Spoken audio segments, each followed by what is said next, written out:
Alright, welcome back for round 3. We are on the draw against Thundershot on another Shimmering Combrei. Might be the only two in the entire tournament, but we got them. Hand's pretty decent, going to keep it.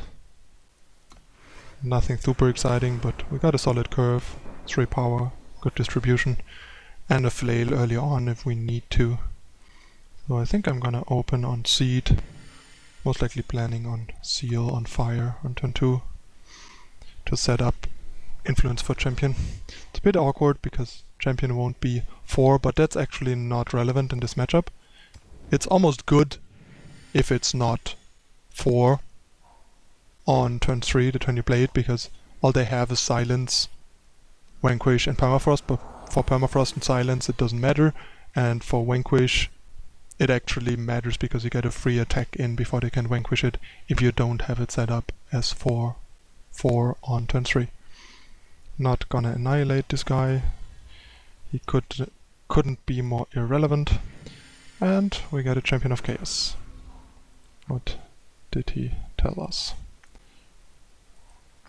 I see.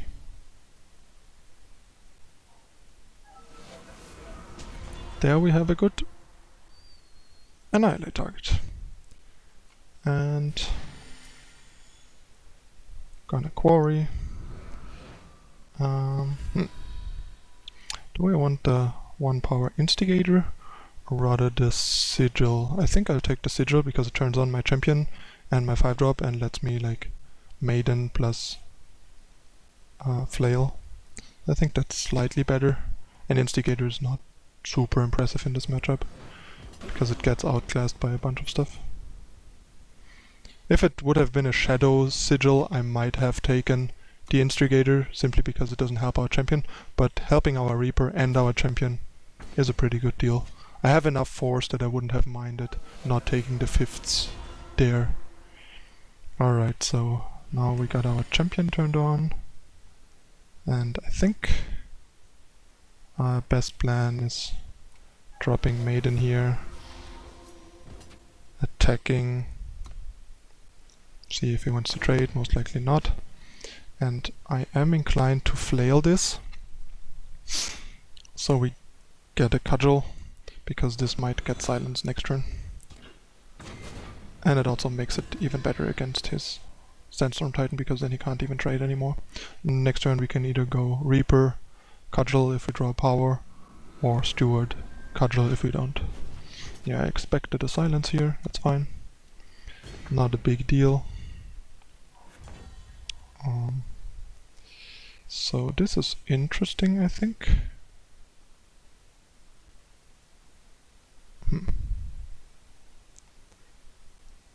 I don't think Suffocate does a whole lot here. I think I definitely want to cudgel this up if he's willing to trade, that's okay. Although I'm not sure if I want to give him the trade. I could just Instigator Suffocate, but Suffocate is kind of good against like stuff like Seraph that I might want to have to deal with. So I think I'm just gonna offer him the trade here. Or get blown out by a second Marshal. That is pretty good, I guess. We don't even have a way to punish him. That's really unfortunate.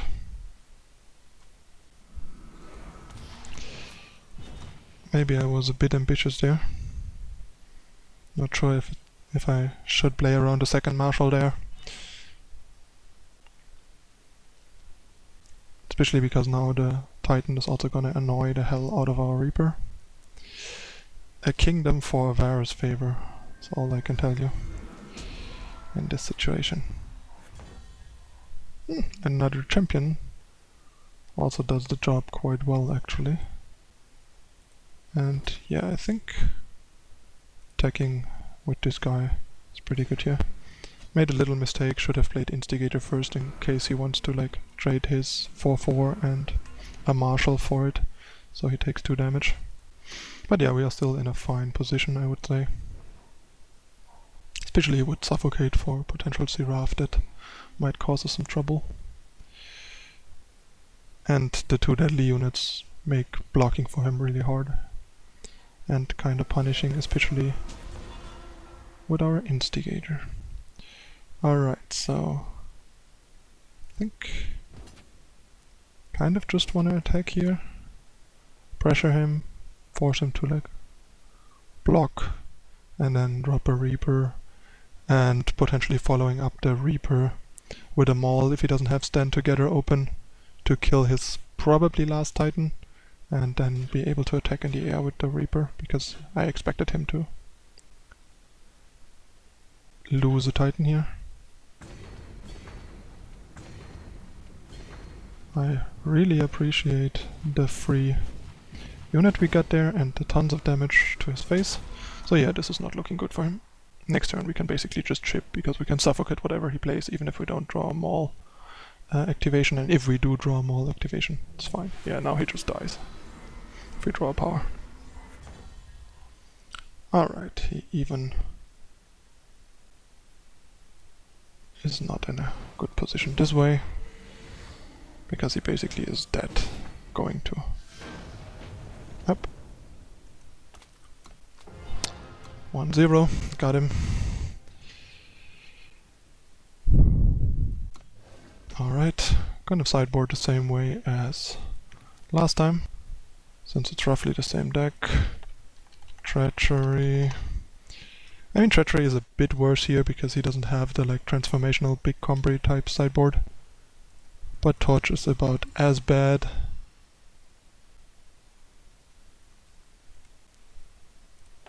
Definitely want the extra Suffocate.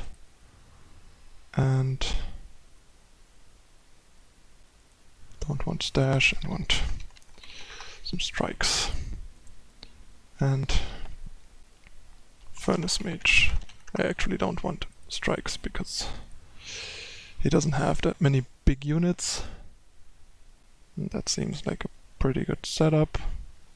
Wonder if I could even just cut another Stash and keep the Sabotage. Probably not, I think this is fine.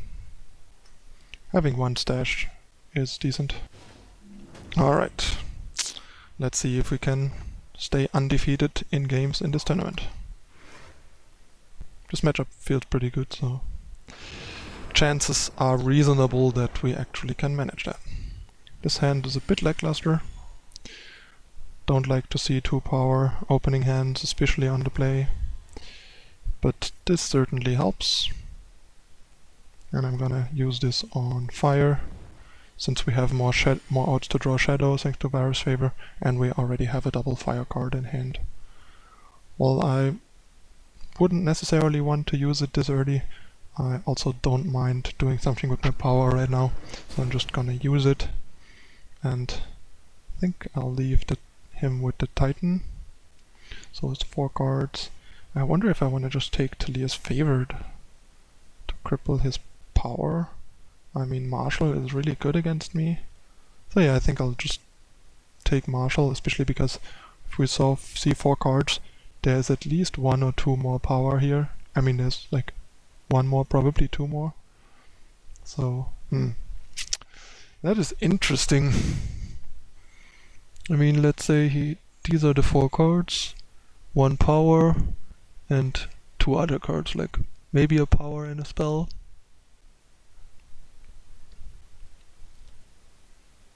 I mean, taking the Favored could really cripple him here. Marshall is not particularly good against our hand right now, but really good against our deck.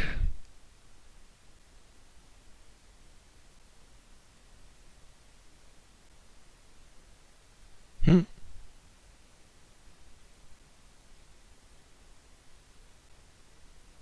think I'll take a Marshall. Not sure though.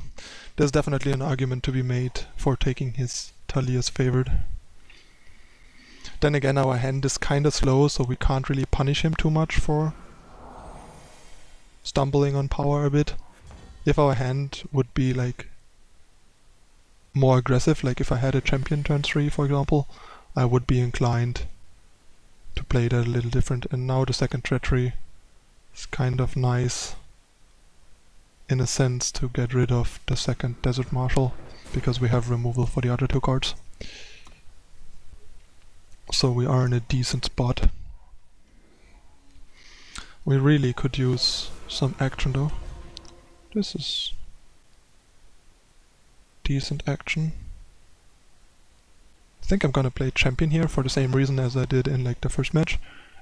Because now he hits us for 3, plays Titan, we can use our turn 3 to play removal on both and hit back for 3. Or he doesn't even. Then we still get to use our turn 3 to play both, because Annihilate fortunately is a fast spell, so we just get to annihilate the Titan on his turn. Yep. As expected. And now he is running thin on stuff to do. I'm almost inclined to just Furnace Mage here.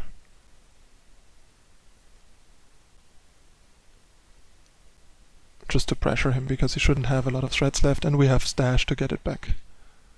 And he shouldn't have any silences, so I think I just want to pressure here.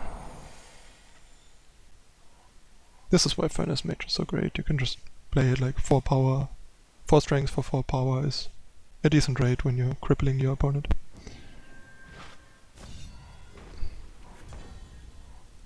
Especially important if he removals our champion to play that mage, for sure. And he also doesn't seem to have an obelisk yet, so I'll just jam the second, and if he's already jump blocking, even better. But yeah, I think it's really bad of him to jump block there.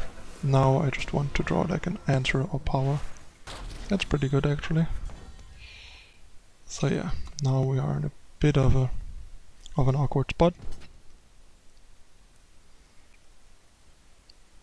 And I can set up like a double block with Reaper once I draw my 5th power, and then get everything back with Stash, which is pretty nice. But yeah, this game is developing against us for sure.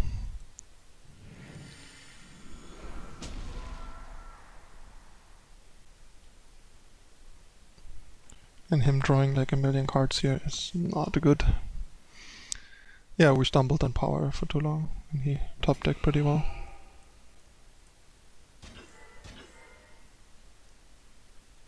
Don't wanna let him draw so many cards, so I think I have to block this way. At least if I draw 6 power I can kill the Titan. That is decent.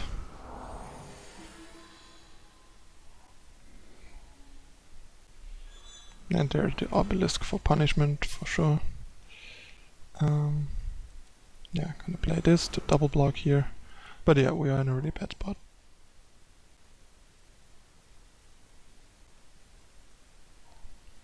He clearly outdrew us and punished us off the top with 2 attachments after we had to play both Furnace Mages to pressure his otherwise crippled hand. Alright, gonna keep sideboarding the way it is. 1-1. Alright. Another redraw. That's a decent hand, I would say. Not a great hand. But at least we can like tear his hand apart. And we got a Quarry to help us do some more. Yeah. Definitely gonna take that stand together. And then roll from there.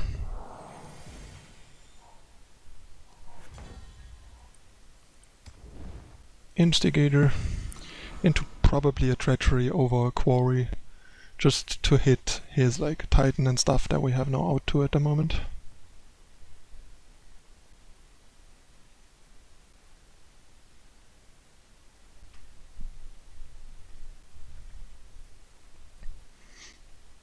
Our opponent apparently taking his time. Yeah, probably was contemplating whether to find the way number 2 and depleted source, or to undepleted source Acolyte. And he went with Acolyte. So yeah, I think I want to just Treachery here to get Titan out of the way, and as we can see, his only other unit is a marshal, so he has a marshal, a power, a find a way, and 2 unknowns. So 2 non-unit, 2 non-unit cards. That's not bad, but not great either. Let's hope he takes Maul. I mean, he knows that I only have 2 Maul, so he might not do that. I guess his best shot would actually be taking Quarry here.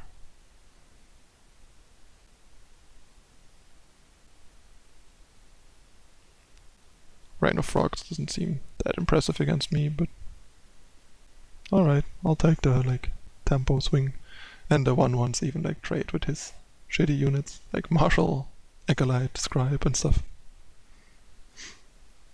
Legit beatdown. Oh, and they block Yetis, of course, which is nothing to sneeze at, actually.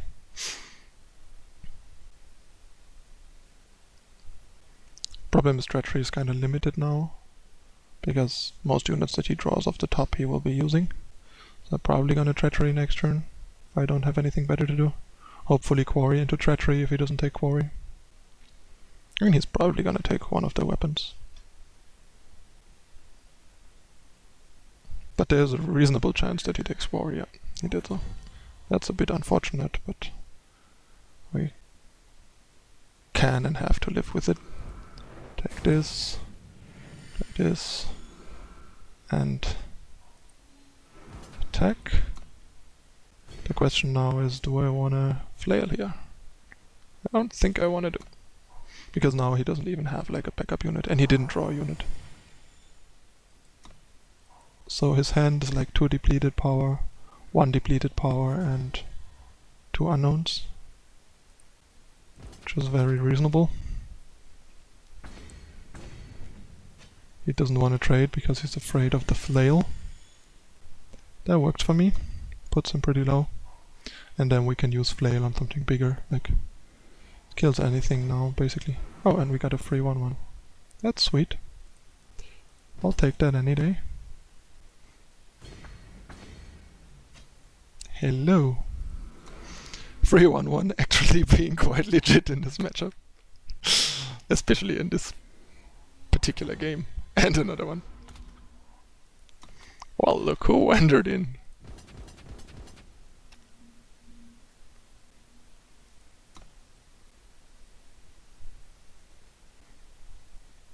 He is not happy.